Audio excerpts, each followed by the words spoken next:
મહાદેવ હર મિત્રો, તો હું છું ઉત્સવ પંડ્યા મિત્રો।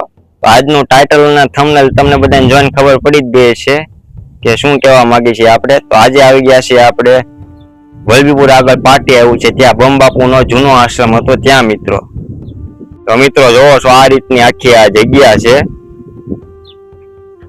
જો મિત્રો તમે પણ દર્શન કરી લો। આનપાન કાંઠે મામાદેવ બેઠા છે, મામા મહાદેવ બેઠા છે અને આનપાન સાઈડ મહાદેવ બેઠા છે મિત્રો। તો જો તમને પણ હાલો અંદર જઈને દર્શન કરાવડાવું। તો જો મિત્રો અહીંયા મહાદેવ છે, દર્શન કરી લો તમે પણ। સરસ મજાની આ નાની અંદર ડેરી અંદર મામા મહાદેવનું મંદિર છે, અહીંયા મહાદેવ બેઠા છે। અહીંયા આ ડેરીની અંદર મામા મહાદેવ બેઠા છે મિત્રો।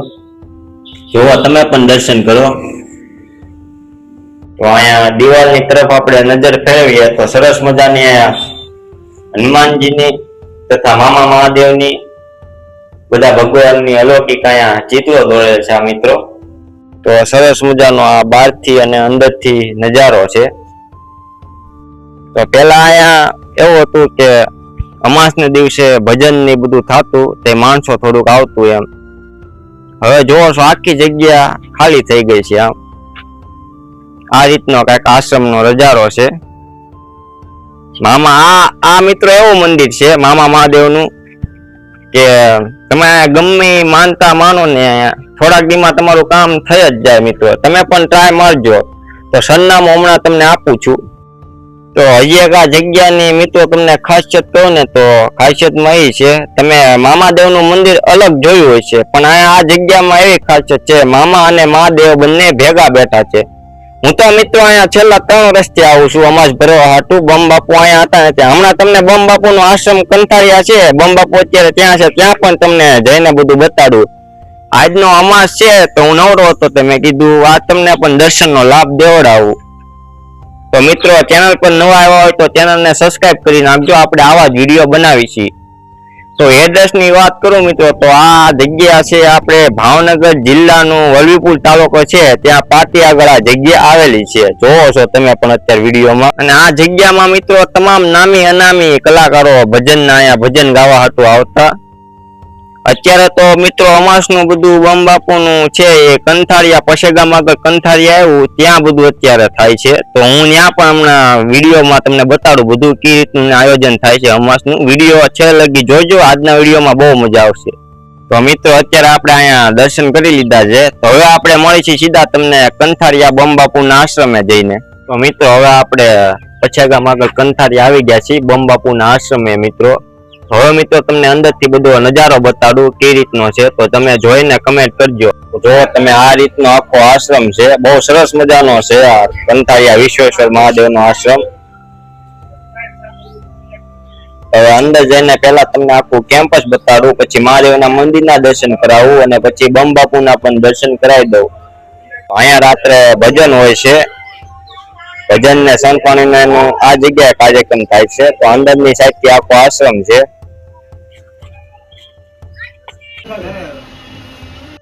તો અત્યારે આપણને મનદાનજી ગઢવી અને બમબાપુ મળી ગયા છે। તો અહીંયા કઈ રીતનું અમાસનું આયોજન હોય છે? બાપુના દર અમાસના ભજન, સંત દર્શન અને ભોજન હોય છે દર અમાસના। અને આ ઉજવણી છે છેલ્લી અમાસ 53 પૂરી કરી છે, 52 અને 53મી અમાસ છે।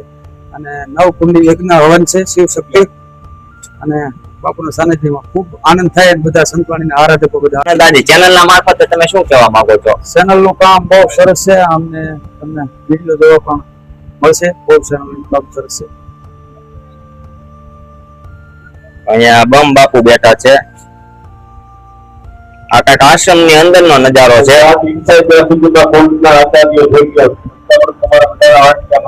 સારું તો હાલો આપણે યજ્ઞશાળામાં લઈ આવે। તો મનદાનજી આ આપણે અખંડ ધૂણા પાસે અત્યારે આવી ગયા છીએ। આ ચેતન ધૂણો કહેવાય ને આમ તો આપણે ચેતન। તો મિત્રો જો અહીંયા ધૂણો છે, મનદાનજી અહીંયા છે। આપે પણ મેં જોયું છે કેટલી 53 અમાસ કરીને આપે 53 અમાસ બાપુના સાનિધ્યમાં, મામા મહાદેવના સાનિધ્યમાં ખૂબ આનંદ, ભજન અને સંતર્શન, ભોજન ને ભજન। સારું હાલો તો આપણે યજ્ઞશાળા ને બધું લઈએ હવે। અત્યારે આપણે અહીંયા દુઃખભંજન મહાદેવ આવી ગયા છીએ। આપનું શું નામ? હું શાસ્ત્રી પંકજ જોશી ઉર્ફે ગિરનારી આજરોજ અમારે સદગુરુ શ્રી હનુમાનદાસ બાપુ બમ બાપુ એમની અમાસનું જે અનુષ્ઠાન ચાલુ હતું 52 અમાસ પૂરી થઈ આજે 53મી અમાસ કાલે શિવ મહારુદ્રાભિષેક અને આજે 11 કુંડી શિવ શક્તિ યજ્ઞ એમની આજે બાપુના 52 અમાસ પૂરી થઈ અને 53મી અમાસનું ઉજવણું છે અને ગઈ રાતના રાત્રે સંતવાણી નિરંજન દાદા પંડ્યા જીતુગીરી બાપુ મનરદાનભાઈ શૈલેષ મહારાજ આજે પણ બધા એ જ કલાકારો અને સંતવાણી છે અને હનુમાનદાસ બાપુનું એ અદ્ભુત ભજન છે કે એક ઓલિયા પુરુષ બાપુ એટલે બજરંગદાસ બાપા જેવું બાપુનું જીવન બાપુનું ભજન અને એમની આ 52 અમાસ પૂર્ણ થઈ અને આજે એનું તે 53મી અમાસ નિમિત્તે બાપુને આજે અનુષ્ઠાન પૂરું થશે તો દરેક ભાવિક ભક્તો આ ચેનલ દ્વારા વિડિયાના માધ્યમથી પણ દર્શન કરજો અને કંથારિયા વલભીપુરની બાજુમાં સમય મળે ત્યારે પધારજો. ઓમ નમો નારાયણ. જય ગિરનારી. હર હર મહાદેવ. અહીંયા દુઃખભંજન મહાદેવનું મંદિર છે. તમામ ચેનલના વ્યુઅર્સને બતાડું છું, તમે પણ દર્શન કરી લો મિત્રો. આ રીતનું કાંઈક બહુ જૂનું મંદિર છે. અહીંયા બધા સાધુ સંતો બેઠા છે, જોવો છો તમે વિડીયોમાં. તો મિત્રો આ રીતનો કાંઈક આશ્રમ છે અને હવે તમને મળું રાત્રે સંતવાણીમાં. અત્યારે આપણે અહીંયા રસોઈ ઘરમાં આવી ગયા છીએ. તો તમામ ભક્તોને પ્રસાદનું અહીંયા હોય છે. તો થોડાક આપણે હવે સેવકો દ્વારા પણ પરિચય મેળવે. આપનું શુભ નામ? લાલો. શું આ કઈ રીતનું હોય છે આમ રસોઈ? હા બોલો બોલો. હરિહર ધુંબા તમે કેવા છે? અહીંયા અખંડ આનંદ છે બાપુના સાનિધ્યમાં. હરિહર ભજન ભોજન ને આનંદ. દર અમાસે આમ કેટલા દર અમાસે માણસો 1500 થી 2000 માણસો હોય. આ 52 53 થઈ ગઈ અમાર ઉજવણી. ઉજવણી ખૂબ આનંદ અંદર થી ઘટે ને આનંદ જ આવે બાપુના સાનિધ્યમાં એકલો આનંદ જ કરવી. શાંત દર્શન થાય. કા મુકેશભાઈ આ રીતના અહીંયા બધા ભક્તો છે. 52 માં પૂરી કરી ચેનલના મારફતે શું કહેવા માંગો રસોઈમાં? અમારે બધું ગમે એટલું બધું એસ્ટિમેટ એની પાસે કેટલું માણસ ગમે આ છે બધું ઘટવા નથી દીધું કોઈ. ઉંમર નકા થઈ ગયા લત થઈ ગયા તોય મુકેશભાઈ પાટે થી આવે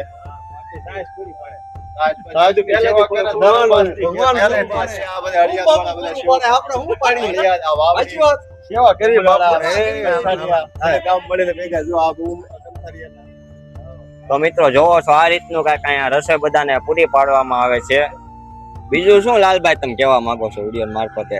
હરિહર જો આ ગાડી રહી ને 98 નું મોડેલ છે. હરિહર બમ બમ બાપુના આશ્રમમાં ગાડી એટલે હાલે ગમે એટલા 15-16 જણા ભરલે તો આમાં કોઈ અટવાનું નથી કામ કરે. ગમે એવું બધી વસ્તુ બકાલું લાવવું હોય કે આપણા અમે જે આશ્રમમાં ગમે સેવામાં લઈ જાવ ગમે કાંઈ ઊભું ન રહે પગી જાય કોઈ અટવાના નથી.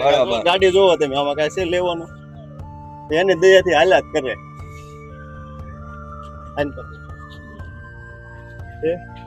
તો પછી બમ બાપુ નામ જ કાપી વખત નથી જો કોણ લખ્યું બમ બાપુ પાટી મામાની ઝાડ દયા છે બાપુની. આ રીતની કાંઈક વાન છે. 3 ગાડી મારે બાપુની દયાથી આવી અને પછી 3 ગાડી નવી ગાડી હજુ પતન આવે સવાલ જ નથી ને. આ ગાડીમાં આમ કાંઈ લેવાનું તો ઊભું ન રહે. જુનાગઢ બાપુ અરે પતન જઈ આવે શિવરાત્રી જુનાગઢ જાય. બાપુની દયા ફૂલ અમારે બધા જેટલા ગામના જેટલા સેવા કરી એની ફૂલ દયા બાપુની. એને કઈ ઘટશે નહીં હજી તે આચા દિલથી જેને સેવા કરીએ છે તન મન ધન થી એનું બધાને કોઈ બાપુ અટકવા નહીં દે. હરિહર બૂમ.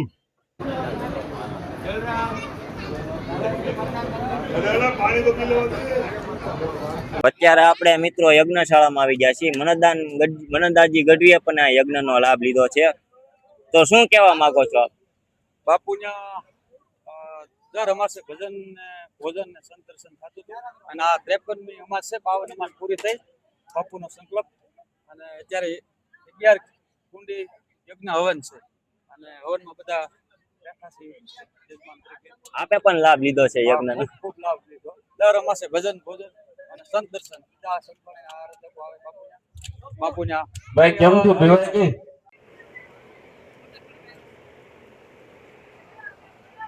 તો આ રીતનું કઈક હવનનું આયોજન છે મિત્રો.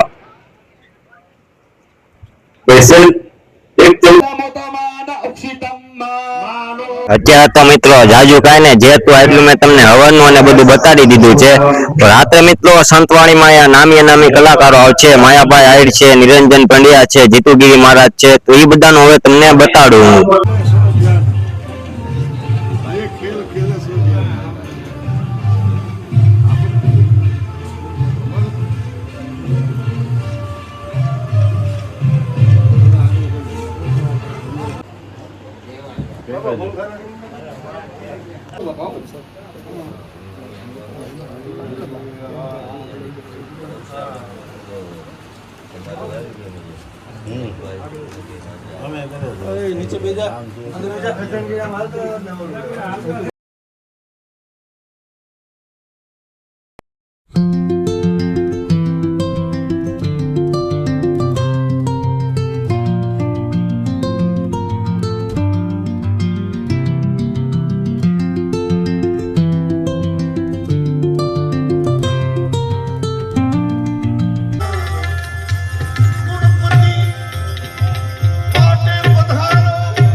આ છેલ્લી અમાસ છે. બાપુને તાળીઓ, જોરદાર તાળીઓથી બોલો.